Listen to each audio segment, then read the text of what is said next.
This episode is brought to you by Brex, a brand I'm proud to have co-founded and one that's shaped by the same journey many of you are on. Brex has everything startups and fast-growing companies need to make every dollar count, from modern corporate cards, banking, and treasury to accounting automation, travel, and expenses. Over 25,000 companies, including DoorDash, Scale AI, and Anthropic, spend smarter using Brex. We've got a great guest for you today, Marcos Galperin, the founder and CEO of Mercado Libre, one of the most successful companies in all of Latin America. Let's listen.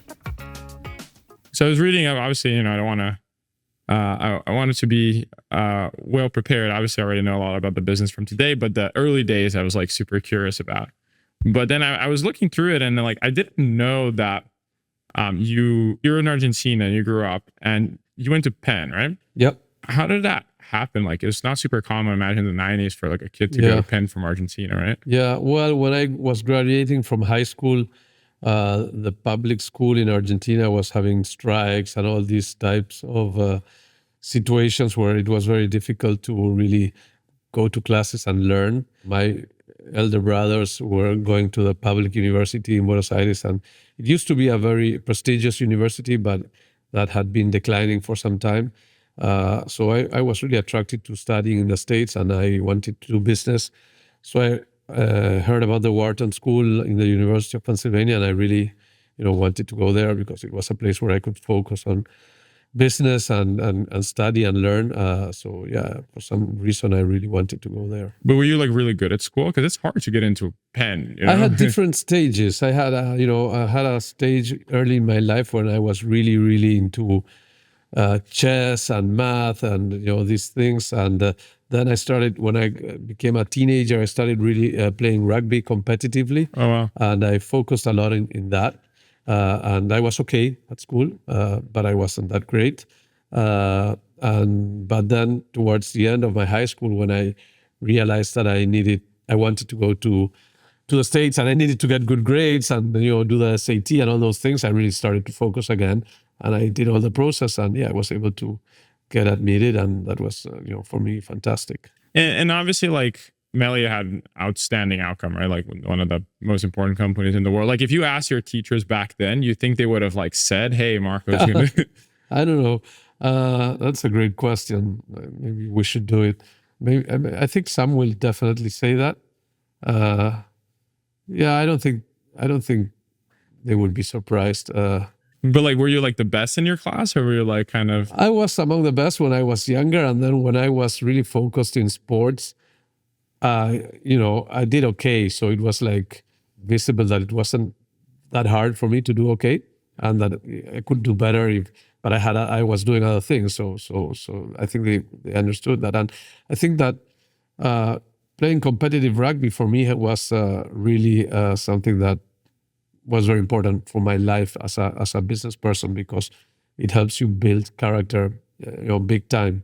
And I think that I was a captain of the team, and I was selected to a couple of selections when I was in high school. So, I was like the key player from my school. So, given that I was a relatively good student, given the fact that I was much more focused in sports than in academia. And when you went to Penn, did you play rugby in Penn too? Yeah, the first 2 years I played rugby. But you're in the varsity and the team? Rugby wasn't varsity, it was a club sport. But we were for the first time in the university history, we were Ivy League champions. Oh, wow. So that was great. And then the thing what happened is I was freshman and sophomore years I played, but all my friends were junior and seniors. So by the time I became a junior, all my friends had already graduated, and I just didn't feel like playing any longer. So that's when I quit. Every time when I went back to Argentina during the summers, I would continue playing in Argentina.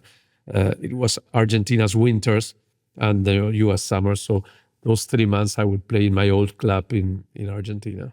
Makes sense. And then how did you, like, how were you in college then? Like, you were already like knew you wanted to go to... Yeah. So in college, I was much more focused in really learning, and I played rugby, but rugby is not varsity, so it's not that serious in the US. And I worked at the library because I needed to save money to be able to call my girlfriend over long distance phone. those things don't exist today, which was very expensive. So you kept a girlfriend in Argentina? Yeah. Oh, my wow. current wife. Oh, yes, your current wife. You kept. Wow, from those days. We've been dating since high school. Wow, that's amazing. So I was very focused in studying and getting good grades. There was a curve at Wharton. I wasn't used to that, to being graded with a curve. It's very American. So it was very competitive. I'm a very competitive person, so I took it very seriously, and I enjoyed it. I learned a lot. I really, I thought the experience at Wharton was amazing in the academic sense. And were you like, at this point, like, were you interested in technology, or like, was it more business? Yeah, well, very much so. I've always been very interested in technology, and actually, I was at Wharton from 1990 through 1994. And that's when the Arpanet and all these things kind of got started. Yeah. So we definitely went to this was basically how it worked. It was libraries, university libraries were connected through this network. And, it has like a DOS prompt. And and it was, as I was saying before, it was really expensive to, call Argentina and, talk to my parents so we would get into this network, and the University of Buenos Aires was part of the networks. So we would get like the results on Sundays of the soccer games, how they went, all the news. It was fascinating. I was fascinated by it. It was the time when Apple created its graphic user interface to better compete with Windows. So it was a fascinating time to be connected to technology. And we graduated in 94. I think we were the last class. We graduated without an email address. So we didn't have an email address. By 1995, everybody had email. But by when we graduated, email still didn't exist. Netscape, I don't think Netscape existed either. So we used the internet, but without a browser. I think it was called the Arpanet. Yeah. And it was a handful of people that would use it, but I was very much part of those people. Yeah. Yeah. So you were like business, but you're very interested in technology and like. I think I would call myself intellectually curious. And yeah, we had a computer very early on in my house, so I was always interested in that, in computers, programming. I used to program in BASIC when I was, before I got into rugby, I used to program in BASIC. So yeah, that was something that I always thought was fascinating. And then I went back in 1994 to Argentina. I worked at YPF, which is an oil company, and I did finance for them. And I got the first Bloomberg terminal. There were 2 Bloomberg terminals in all of Argentina. One was in the central bank, and I brought the second one to YPF so that we could trade bonds better and see the prices better, etc. Did you think about staying in the U.S. or no at that time? Well, I wanted to go back with my girlfriend, so yeah. Interesting. Yes. Interesting. So she stayed in Argentina the whole time? Yeah, she would come and visit, but she stayed there. Makes sense. So then you graduated like, okay, I want to go be with her. Yeah, exactly. So I went back and worked there for 3.5 years, and then we went back together to the US to the MBA. Yeah. Makes sense. And then MBA was 99, right? 97 through 99. How, I guess like at this point, like, what do you think, before you got into the MBA, I'll get to the MBA, but like, what do you think like was motivating you at the time? Was it like you wanted to make money? You wanted to like... Yeah, I always had this inside of me that I wanted to spend some time studying at Stanford. For some reason, I had the East Coast experience, and I thought that Stanford was a place that would really inspire me. I had never been to Stanford, but I had this in my mind, Did you apply in high school to Stanford or no? No. So because as I said before, I wanted to study business. I was really interested in the Wharton School as an undergraduate. So when I got into Stanford, I was really excited. I had to go back to YPF because YPF had given me a scholarship. So I thought that I was going to go back to YPF. For Stanford? Yeah. No, when I went to Stanford, YPF gave me a scholarship to study at Stanford. So I thought I was going to go back to YPF. In the middle, in 1998, YPF got bought by a company, a Spanish company that was actually smaller than us, but they had access to cheaper financing. And everything I did at YPF was try to get cheap financing. We used oil exports through Chile. Chile had an investment grade rating, so we would securitize those, which needed hedging for the oil prices. So it was very fascinating, my job at YPF. But when we got bought, all my division got shut down because the Spanish company simply picked up the phone and got us got a loan at a cheaper rate than what YPF could get. So I decided to return the money and buy my independence, and that's when I decided to start Mercado Libre. And how did it feel? I guess like before that, who at this time, right? Like tech was kind of starting. Bill Gates was already a huge deal, but like, Yeah. who were you looking up to at this point? Like, who were your like? Well, when I was at Stanford already, the internet was really getting a lot of traction. It was a war between Netscape and Explorer. So we were all Netscape fans. It was when Explorer got bundled into Windows. Yeah, there were already a few. eBay and Amazon had launched. Actually, during my first and second year, a classmate of mine got a job at eBay during that summer, and they asked him to stay because eBay was going to IPO. Very few companies were IPOing then, so he didn't stay. But eventually, actually in September, when we started our second year, eBay IPO'd, and that was a big deal. That was a very big deal. Actually, what came to be known as a .com bubble started there. Late '98, early '99, and that's when I said I'm going to do something on the internet in Latin America. Was it like just obvious at that time that was the best thing to do? Yeah, I would say so. Yeah, it was pretty obvious. That's why there was a bubble. Everybody was trying to do something. Maybe even a bit later, I think we were lucky. We got the perfect timing. We graduated in June of '99. Obviously, a lot of people were starting companies then, but I think the second part of '99 and early 2000 was when it got really crazy. And then in March of 2000, like the bubble burst, and I think Nasdaq went from 5,000 to like 1,500, something like that, in just a few weeks. And it was like a very long winter after that. And when you were at Stanford, like you had the idea for Melly, did you think of other ideas back then? Like, did you have ideas only in Latin America? Did you think about doing something in the US? I was focused. I knew I wanted to go back to Latin America, and I was very frustrated because basically there were no internet applications. You had a couple of you could read the news, maybe listen to music, but there were no useful applications in Latin America over the internet. So I said, why don't we just launch a useful application? And the first one I thought was trading of stock price of stocks, online trading, and a couple of people had already done that, and we were still like 6 months before graduation, and the stock market in Latin America is not that liquid. So I said, well, maybe that's not that great of an idea. And then the second idea was definitely an online marketplace, and looking at eBay. Was eBay the inspiration, not Amazon? No, Amazon was a first-party retailer at the time, and eBay was an auction site. It was a marketplace, but mostly auctions. So it was eBay, but we quickly pivoted away from auctions into fixed prices. So, but definitely the inspiration was eBay. And was Latin America internet like an obvious opportunity that everyone was like interested in, or is it like, okay, internet is really big, but internet in Latin America? Yeah, well, Latin American people were definitely focused in the region.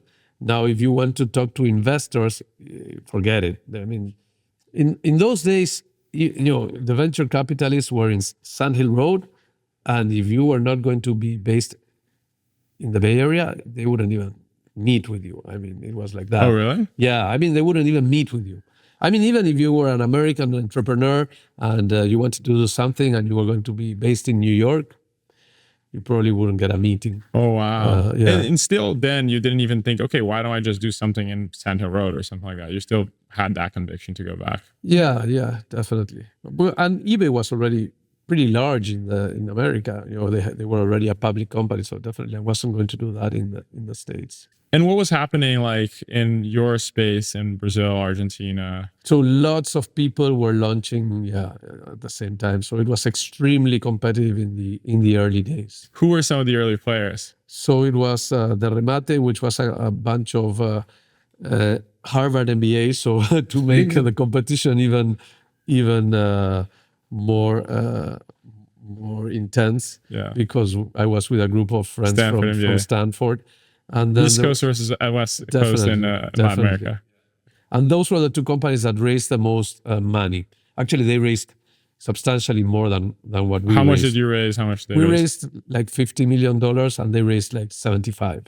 For the first round? No, we raised $6 million in the first round and $46 million in the second round. Oh wow, that's a lot for back then. Well, as I say, it was late '99 and early 2000 was a big internet bubble. So there were big rounds then. Then they all disappeared for many years. But they raised 75. So and then there was a couple of players in Brazil funded locally, and then a couple of players in every other country had a couple of local players. And did you consider the first party people your competitors back then, or no? No. So like Submarino, like all these. Submarino had a sister company called Locao that was, so they had the Submarino that was the Amazon, and they had Locao, which was the eBay. It was owned by the same shareholders, but they had the two different companies. Makes sense. And then 2001, everything crashed.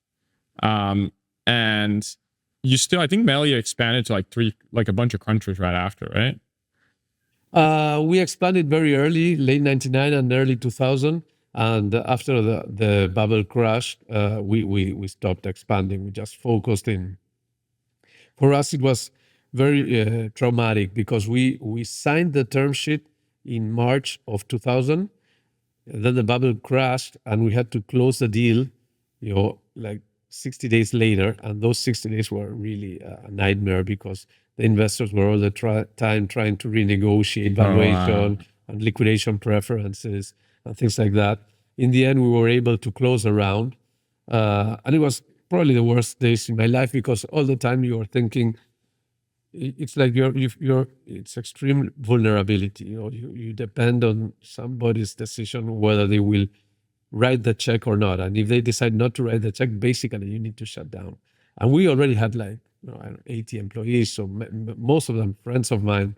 And they had left their jobs to come work for you. Yeah, so it was a very bitter experience. And then when that happened, we said we never want to be in this position again. For me, it was life-changing. I said, I will never make myself vulnerable to somebody else deciding whether the company is going to be alive or not. And so we drastically changed the business plan, cut the burn rate by 10, and we said we had we raised 45, and we had a bridge loan, so I think we had net 40. And we said, okay, we're going to burn $4 million per year, which gives us 10 years run rate. And if in 10 years we're not able to make this thing profitable, then we deserve to die. Yeah. And and maybe we were burning 15 million per year or 20. So we had to shut down offices, fire people, bring down marketing expenses, et cetera, et cetera. And by 2006, 2006 we broke even, and 2007 we IPO'd, and we were profitable that year. Back then, you're saying this crazy, the worst period. Did you have to cave to some shady terms back then in order to get the round done? We had to agree to liquidation preferences, which at the time had no idea what they were, but they were really nasty. And I think today there are some even nastier. These ones were not increasing, but they were 1.1 or 1.5 times liquidation preference. But we were lucky or smart that we said, well, okay, this is great, but if we IPO, everybody goes back to common. Yeah. And I think nobody thought that we could IPO at the time, and they agreed, and everybody went to common when we IPO'd. So that was great. Yeah, I was talking to someone about this recently that like, most of these liquidation preferences that they convert to common IPO. And and these days it's better to IPO than sell your company if you're below the liquidation preference. Right. So I asked people like, hey, why is this the case? Why doesn't it, in the IPO you have some ratio or something like that? Because like, well, back then when these were created, no one thought that you could IPO lower than a private round. The only option was IPO higher than a private round.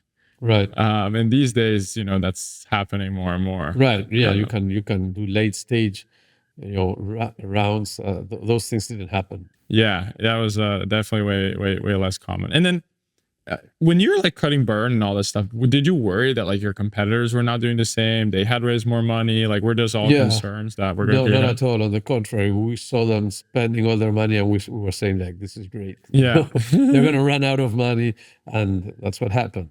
Because it was a bit crazy those days. Internet penetration literally was less than 5% in Latin America. Oh wow! And within that 5%, e-commerce was at most 10%, maybe 20%. So that's 1% penetration. And we were doing, broadcast, live TV, open air TV. So you're targeting 100% of the population when you should be targeting 1%. So we said, enough of this. And also, our competitors were much better than we were in doing those things. We were always much better at building the technology and building the product and trying to build a business model, which was extremely challenging because unlike in the US, you didn't have payments, you didn't have logistics, you didn't have anything, it's not like, all the infrastructure. I always say that, the eBay story, when you read it, Piero Midiari is in his house and his servers expenses start to go up because there's all this traffic and all this activity going on. And he puts in the website, guys, my server costs have gone up, by a factor of 10. So, please send a check because I need to pay for it. And he starts getting all these checks on his house. And he realizes this is a huge business. He gets thousands of dollars in checks. I say, if we were to do that in Latin America, I would still be waiting for a check to come to my house. So it's a very different environment. There's no infrastructure. The trust is very different. So we were very focused in that, and we were really not that great at building the brand, doing mass marketing. I had no experience in marketing. My experience was mostly in finance. So we felt much more comfortable doing capital allocation and focusing in the product and in the business model. And it's kind of like you said, like a lot of the story of e-commerce is also a story of internet penetration, right? Were you like hyper aware of this? It's like, look, if internet grows, we're going to be that, we're going to grow for sure. Yeah, we were always aware, and we always knew that 100% of the people were going to use the internet at some point in time. The theory was the mobile phone, but it took some time because that was 1999 and the iPhone came out in 2007. And until the iPhone came, using the internet over the phone was really not something that people did. So and even less to do e-commerce. Maybe you would do it to read the news or watch the weather. So definitely it was the iPhone and smartphones that really democratized internet access for everyone in Latin America and helped drive our business dramatically. And if I were to hear you like pitch investors back then, what would be different than it was, today? Like, was the vision change a lot? Not really. I would say almost nothing has changed. I always say we thought we were going to do exactly what we are doing. Actually, we still think we're going to be multiple times bigger than what we are. The one thing that we didn't expect was to own logistics. I think that was the result of competitive dynamics. It's not necessarily something that I don't think that we would have gotten into it if it were not for competitive dynamics.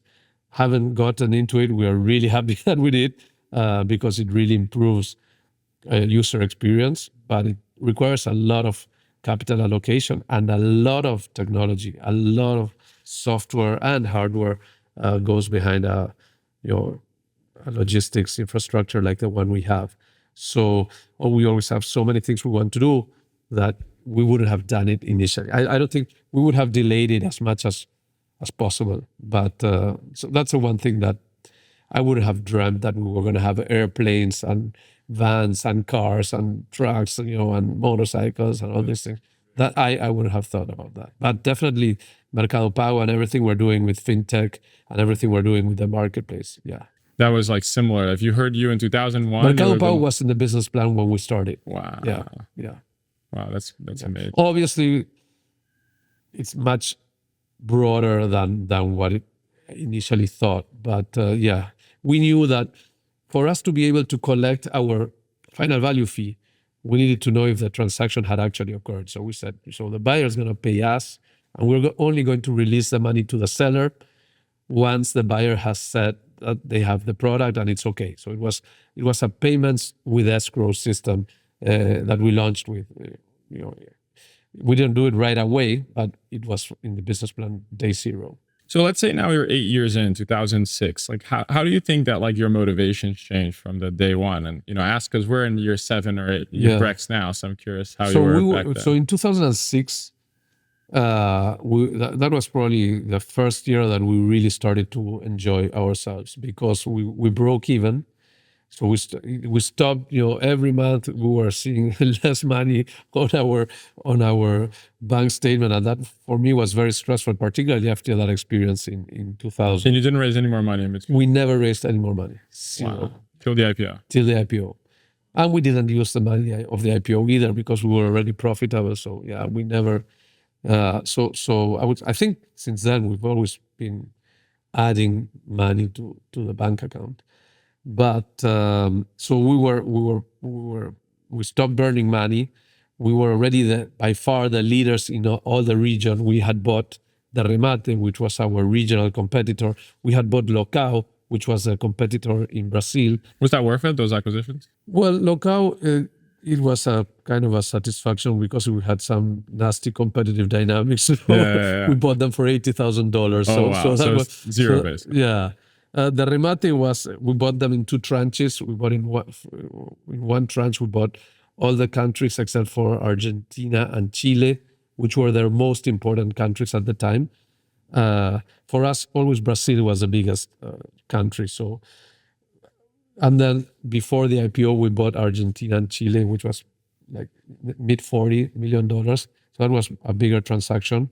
I would say both were worth it.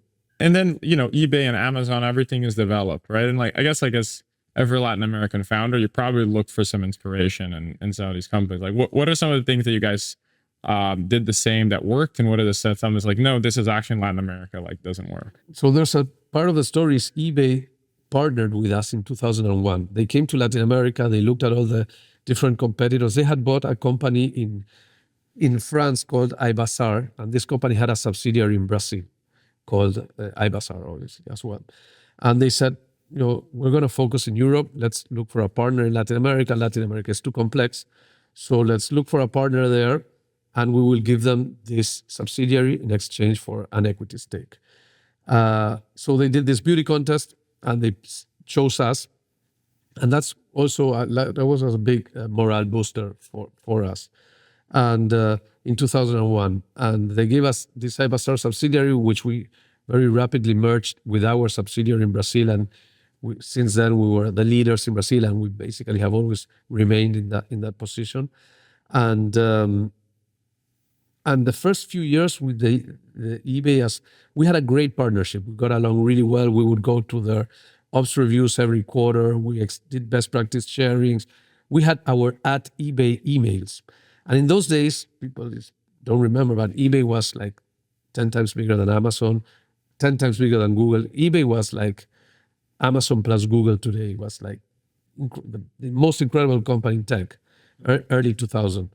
And we were like living the dream. And in the first days, our partnership with eBay went from 2001, because we signed a 5-year best practice sharing and non-compete for 5 years in Latin America, from 2001 through 2006.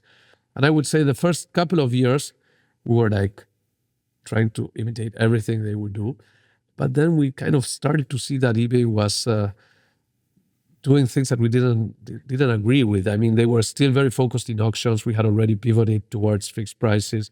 And I remember eBay was still sorting their search results using time remaining as the most important variables. They wanted to be very democratic, and they wanted every seller to be at some point in time the first result in the search. And we were like, we're going to be democratic. We're going to give everybody the same possibility, but the algorithm is not going to factor time remaining especially if you're not auction based. Exactly, especially if you're not auction based. But even if you are, I mean, the quality of the seller, the amount of inventory, et cetera, et cetera. So we decided to pivot away, and then there were many things that we just kind of didn't agree with how they were doing things, and they started to also lose a lot of market share against Amazon, and we started to look much closer to Amazon and players in Asia, players, not necessarily in e-commerce like Facebook and Google and other players in general. Makes sense. So what are some things you learned of them that they were doing right that you thought were like really impactful? eBay did marketing really well. They did. One of the things that they did very different to us, but they did very well, is they really focused on the sellers a lot, and they did everything to make sure that they would please the sellers. They had what they called community managers, and these guys were like very focused in making sure that the relationship with the sellers was the right relationship. We did the same for some time, but then we said, you know what? The sellers are always going to be with us as long as we bring buyers. So we pivoted away. Which is an Amazon mentality more, right? Yeah, we pivoted away from that.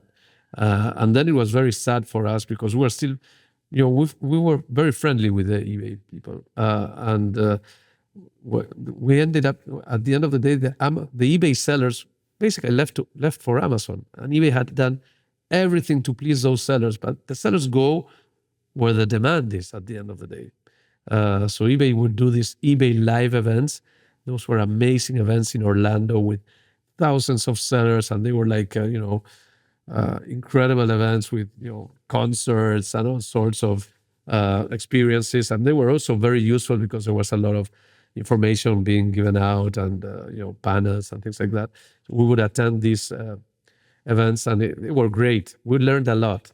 But for us, sellers were always very important, but we always knew that the most important thing for the sellers was to have buyers. So we needed to make sure we made the buyers happy.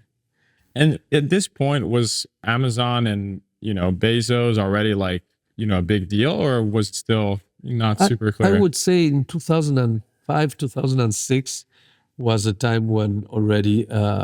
it was like, okay, something's happening. Amazon is no longer the small player, down the road or up in Seattle. These guys are for real, and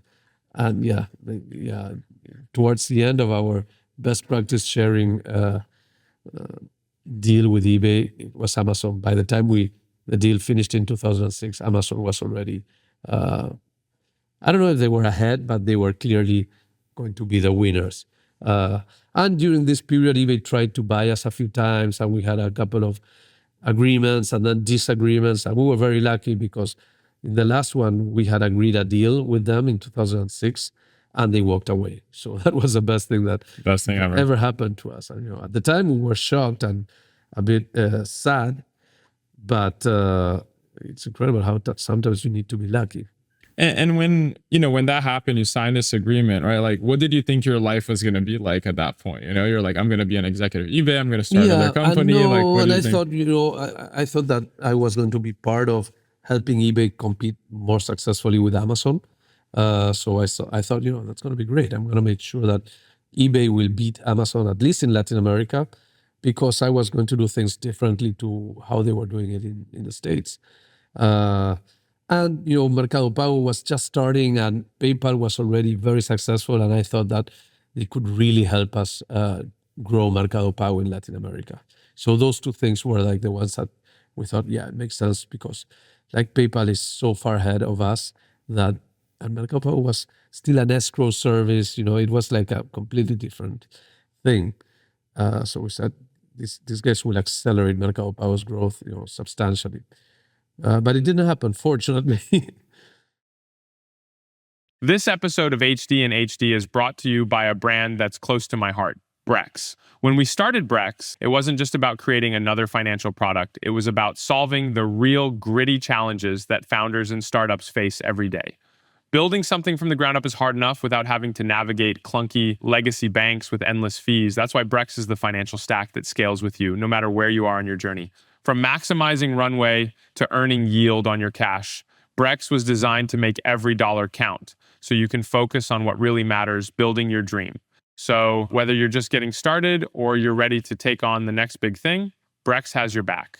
Check it out and see why the world's most innovative startups like Anthropic, Scale AI, and Robinhood trust Brex. And do you think that like there were kind of like inflection points in the story, or was it always kind of like linearly going up, growing year over year, every year? The latter. When you look at I read all the stories of Facebook and Google and Amazon and eBay, and they all have this hockey stick growth. We never had that growth. We always were growing at between 20 and 40%, but it's been like that for 25 years. And I think the reason is that to have this hockey stick growth, you need to have all this infrastructure that we were talking about before. If there's no logistics, there's no payments, there's no broadband, people don't have access to the internet, you won't grow 7x from one year to the next.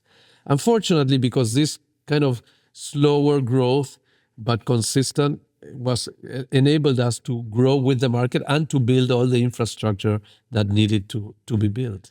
And what about for you as a CEO? Do you remember any inflection points of like how you had to change or you had to adapt and evolve? Well, the IPO was definitely a bit of an inflection point, although we always saw that more as a milestone, but not as an objective. It was okay. The day after the IPO, okay, so yeah, we IPO. Okay, let's go back to business. But a bit of talking to investors and attending these conferences and dealing with the analysts for a few years. It was something different and new for me, so I needed to learn how to do that. But one of the things that's very interesting that happened is, I started Mercado Libre and I very rapidly, Hernan, who's a classmate of mine, you know him well, joined me. He was, one of the very early co-founders, and we were a group of 5 or 6. But Hernan and I were always, working together. And then Nico, also from Kasek, joined us like a year later, and the 3 of us sat together. And we always sat together when we were not traveling. We traveled a lot, but we shared a desk. And after the IPO, one day I was taking a taxi, and I tell him, so I'm going to this place. And I said, so what do you do? I work at Mercado Libre. Oh, Mercado Libre. Oh, yeah. Oh, I have this problem. So I was coming back. I had given a speech, to some entrepreneurs in Argentina. And obviously I was the hero at the time, the company that IPO, etc. First time in Argentina's history, whatever. And so it was very striking for me that with one group of people like entrepreneurs and MBAs, I was like this incredible success case. Then when you talk to the regular guy, it was like, and it happened to me a lot. But that day that I was coming back in the taxi, and the guy said, I tried to buy this thing and I had this problem, and then I tried to return and I couldn't return it, and the seller was nowhere to be found. And it was like, I said, this is not sustainable. The image of the company is here by the press and by the MBA type of people, but the image of the company with our users is here. So I moved there from that desk, and I moved with the technology group. And for like 3 years, I basically sat myself in the middle of the technology group. And that's when we completely overhauled our technology. We went to an API model.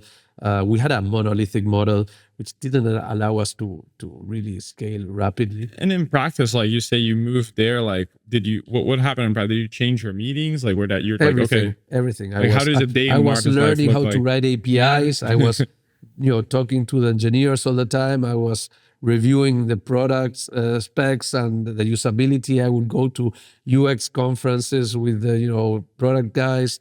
I said, okay, it was like the first from 99 through 2007 when we IPO'd. It was all about building the company, building the model, yes, building the product, but more about building the company, making it sustainable, beating the competition. But then I said, from now on, it's going to be just focused on making sure that there's really great people in the company that will continue driving the business model and the revenues and the profits and the brand. I want to make sure that we have the best product and the best user experience in the world, and that was my focus for the next 3 years at least, and still continues to be, I think, the company's focus. And you think that's why, like, now 24 years? Yeah. 24 this years? This is our 25th year. 25th year. Wow. So, I think if you asked 10 years ago, there was probably, oh yeah, there's like Melly and there's someone else. Now it's basically just Amazon probably, right? That's kind of like... Well, we have a lot of competition from Asia now as well. Starting up right now, right? Yeah. But like, if you look at the local competitors, over the years, it seems like Melly's multiple times and their local competitor. What would you attribute that, that like... Definitely two things: capital allocation and our focus in product, technology, and user experience. I would say those two things. What's capital allocation mean in practice? We invested in product and not in mass marketing campaigns when it wasn't wise to do so. We always had a strong balance sheet. We were never distracted trying to raise money, or when everybody was weak, we had a strong balance sheet and we started to invest and grow. So we were able to take advantage of the moments when costs of doing advertising were really cheap because nobody was doing advertising. Let's say 2007, 2008, after we IPO'd, the big financial crisis. Costs of advertising there were really cheap. We were like all over the internet. We were the first ones to. We called Google when they didn't even know that Latin America existed. They didn't have. We called them, in Mountain View, and said, "Hey, we want to buy ads from you guys." So I would say those two things. And so one of the best advice I got over the years was to I was trying to figure out how to be a good CEO, and the best advice was like, look, only way to be a CEO is be very authentic to yourself, which is like, you're not gonna be super strong in something you're like very bad. You usually need some team to help complement you, and you need to find your own style. Like, how would you define your style? Like, what's authentic to you in being a CEO? That may not be the secret for everyone, but it's cool for you. Yeah, I like to lead through example. I think I'm close to people. I'm very demanding, but people always know where they stand with me. I'm very transparent. I'm very easy to read. People know right away if I'm happy, if I'm angry, if I'm anxious. I used to be very impatient. I think I've learned to be able to manage my impatience better. I'm still impatient, but I don't drive people crazy with my impatience. I'm a team player for sure, and I like to have fun. So typically, if you look at the retention we've had in Mercado Libre, it's incredible. People stay there because the atmosphere is really a nice atmosphere. It's very we see, and again I go back to my competing in sports days. We see it as a team sports competition. So we see ourselves as a team. We have fun. We go out, but it's not family. I mean, we have to have the best players in the best positions, and we need to win. And winning is much more fun than losing. But then after we win, we go out, we have fun, and we are like a family, but we're a team. And I think that is a little bit how I would like to lead. And what are the things you think people would don't like too much about working for you, or when someone doesn't work out, it's because the styles they match. They may be good, just not. Yeah, what people tell me is like I take for granted when the things that go well, and I always say, okay, that was great, but now we need to do this other three things. I don't. I don't spend too much time looking backwards and saying, "Oh, look, everything we've done, or we're amazing, or you are amazing, you did a great job." I always expect, more, or I say, "Look, it's great, fantastic. Now we need to, moving on to the next yeah, thing. we need to keep on moving." Again, I go back to sports. I look, if you look at Federer, Nadal, all these guys, when they win Wimbledon and the following week, they need to start Train. playing again. So, and it's very competitive, as you know. Tech is very competitive. E-commerce is very competitive. Fintech is extremely competitive. So, I think that that's the way I like to be. I cannot change that. Yeah, no, for sure. You need to find the way that works for yourself. And in terms of strategic mistakes, were there any big strategic mistakes that you guys did over I think if you look at the evolution of our headcount in terms of engineers, we should have grown our team faster sooner.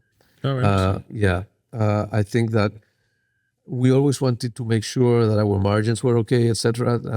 And I think if I would do it again, I would have grown our team faster sooner. The last 7-8 years, we've been growing it really as fast as we could. But that's something that maybe we should have done, faster, be more aggressive. Obviously, when we started to compete with the large global players in our home ground is when we kind of started to execute at a different speed. It's like you're playing, the Challenger Tour, and all of a sudden you're playing the ATP World Tour. The ball comes at a different speed, and that's when we started really investing much more aggressively in technology and engineers, in building our team. Yeah. Yeah, no, for sure. I think that's probably the opposite of that. Most Silicon Valley companies say. They usually say they grew too fast, but different realities, different experiences, and maybe and all that. And when you think about like today, what's happening with AI and everything, do you see any parallels to when you were starting Melly? And let's say your kids come to talk to you about starting a company, like what would you tell them? So I think AI is fascinating. I like it that I see ourselves really embracing it big time.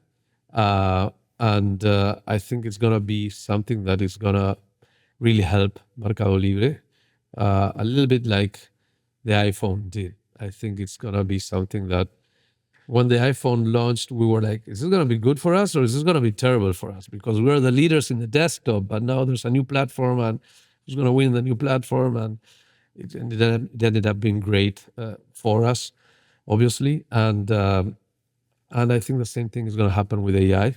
And I like it that we are really embracing it in every aspect, as user experience, to save costs, to do customer service, for fintech as well. Obviously, we've been using machine learning for many years for all of our credits, business and fraud prevention. But we're using these generative models in different ways, and I think they're going to be really, really useful for us. They already are some very interesting things that we're doing. It still hasn't been something that materially alters the trajectory of the company, but I wouldn't be surprised if something of that happens in the next 18 months. If one of your kids wanted to start a company right now, what would you advise them to do? Start in the US, start in Latin America, go to AI and not go to AI? Well, my kids live in Latin America. One studies medicine, so he wants to be a doctor. I don't think he's going to start a company. The other one is very focused in tech. He likes crypto and he likes AI, so yeah, he's probably something of that. He's definitely going to be able to raise money. I still think crypto is going to be extremely interesting. So that is an area that I think is very interesting. AI, I think there's going to be a lot of interesting applications. I'm not that sure the space for startups, how they will be able to build a model and sustain a competitive advantage. I see obviously the cloud providers are going to do great. The chip providers are going to do great. I think platforms like ours are going to do great. Uh, I still haven't visualized how this can be, the platform where the next Googles and Microsofts and Amazon get launched.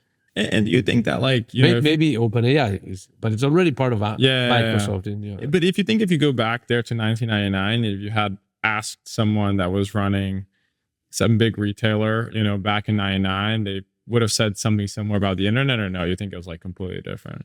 Oh, they also said that about the internet. Fortunately, but the difference is, as I said before in the beginning, we are embracing AI big time.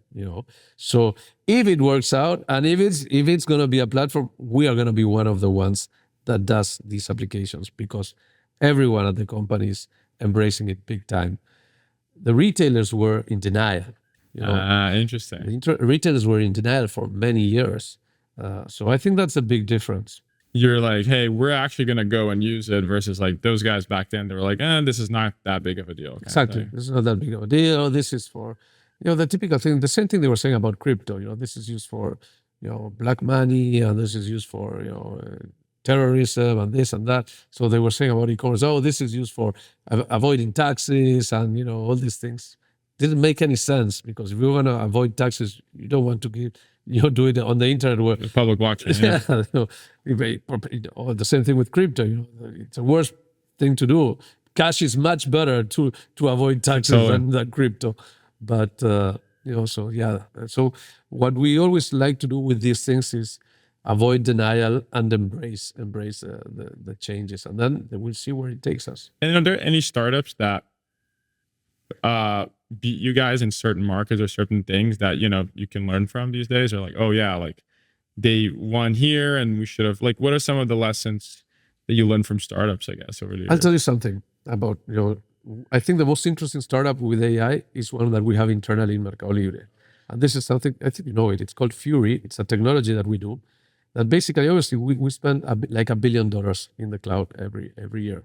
A lot of that goes into one of our competitors, so it's not something that really pleases us. So we spend a lot of focus trying to make sure that we can move our instances from one cloud to the other if needs be, and we developed this platform that now we're starting to sell it, because everybody has that same problem. Everybody's spending a lot of money in the cloud, and they need something to try and maybe move their workloads from one cloud to the other cloud and be able to program really efficiently, regardless of what cloud provider you're using. And we've been doing that for many years at scale, and this technology is amazing. And with AI, we're doing something similar, and I think that we'll be able to commercialize that as well for third parties, in addition to us using it ourselves. Huh.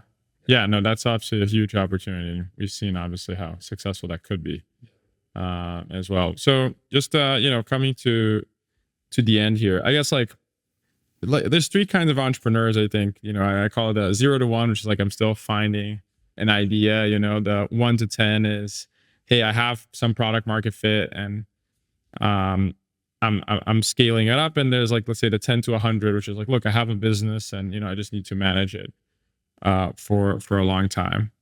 I guess you can pick one of the three, but what could be like in the world today?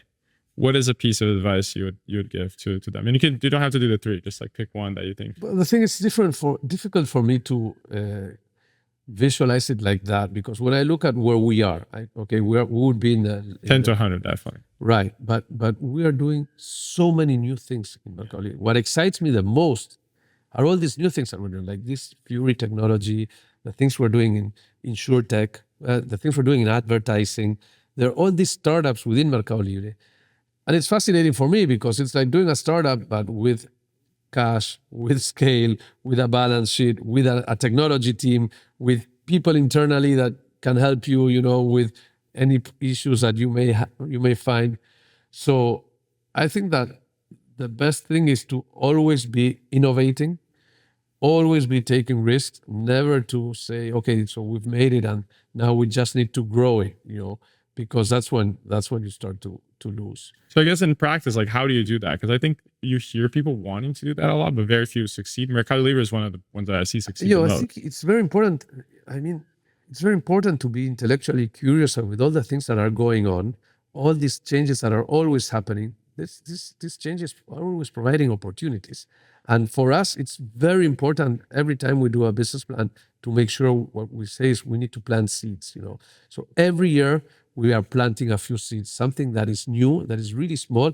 And I focus a lot in these projects because I like it and because I know that it's helpful for the projects for me to be behind them. And in 3, 4, 5 years later, some of these projects are huge companies within Mercado Libre, Well, the use of these things die is because it's so hard to have these things be the growth levers for the business in the short term. In the long term, they are, but in the short term, so people usually kill. Like, how did it not get killed? You take care and you say, like, it has to be part of the culture of the company, right? So yeah. And if you have people that are entrepreneurial within the company, sometimes these people are all the time trying to say, hey, let's do something new. For us, it's important that those things are kind of related to what we're doing. So if somebody says, hey, we're going to launch rockets to Mars, that's great. Go and work with SpaceX. We don't do those things. But something that's related to fintech, to e-commerce, to logistics, to a new technology that we are using it, and maybe, hey, we can use this technology and sell it to other companies. Yeah, why not? So yeah. And you still are bullish in starting a startup in Latin America? Yeah, definitely. So what do you think are big? Everywhere in the world, I think there's always going to be room for startups and for technologies. Brazil is an incredible event. So I think Brazil is a market on its own. The size, the competitiveness, the availability of capital, local. You have a local, stock exchange, local VCs. Great entrepreneurs, success cases, exits. So Brazil is an amazing country. Actually, I forgot to ask this, but do you think that the multi-country thing was an advantage or disadvantage for Meli? No, it was an advantage for us because we started very early on. We were able to win in Brazil, which is, as you know, extremely difficult for a non-Brazilian company, particularly for a Latin American non-Brazilian company. Maybe American companies like Facebook and Google, they have done very well in Brazil. But other Latin American companies find it very hard. So had we not been able to win in Brazil, I would say always focus in Brazil first. But to win Brazil, do you think having the other countries helped? No. No. Makes sense. But it didn't hurt either. It was kind of near. No, it didn't hurt, but it didn't help either. I would say if having many countries makes it harder for you to win in Brazil, then I would focus in Brazil. Yeah. Amazing. Well, Marcos, thank you so much for taking time before the board meeting My pleasure. to sit down with me. And great conversation. Yeah, thanks, Henrique. Thanks for listening to my conversation with Marcos Galperin. We'll be back next time with another look inside the minds of the biggest names in business. HD and HD is produced by me, Henrique, in association with Pod People.